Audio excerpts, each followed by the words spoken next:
हरे नदिया किनारे बजवा बाजहा कौतोर जनुगे बाजहा कौतोर सुनिया बजवा फटो कर जावा मोर अबे सुनिया बजवा फटो कर जावा मोर अबे गाँव गई सकुलिया में बरतिया आइलो तोर जनुगे बरतिया आइलो तोर देखी बरतिया फटो कर जावा मोर अबे देखी बरतिया फटो कर जावा मोर फटो कर जावा मोर फटो कर जावा मोर देखी बरतिया फटो कर जावा मोर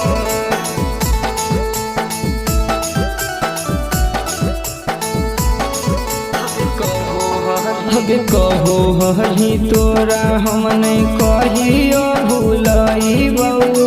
जइबौ ससुर बाबा किरमी ले ले हम आइबौ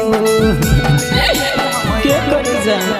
कहो हही तोरा हम नहीं कहियो भूलइबौ जइबौ ससुर बाबा किरमी ले ले हम आइबौ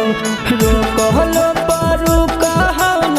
अखिया से लोर जनुगे अखिया से लोर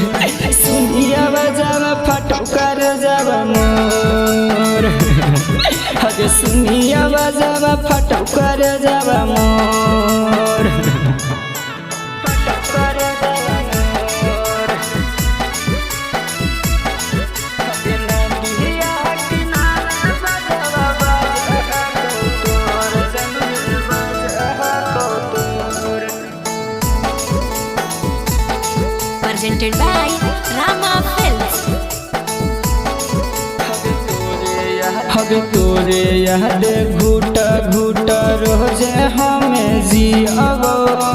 मरलो के बाद पर छाई बन के आइबो गे जान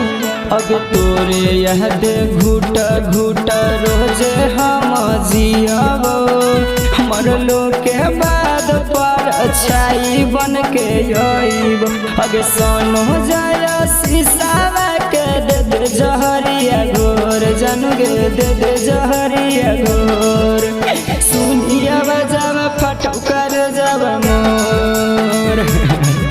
अगे सुनिया बजावा फटो कर जावा मोर Presented by Rama Films.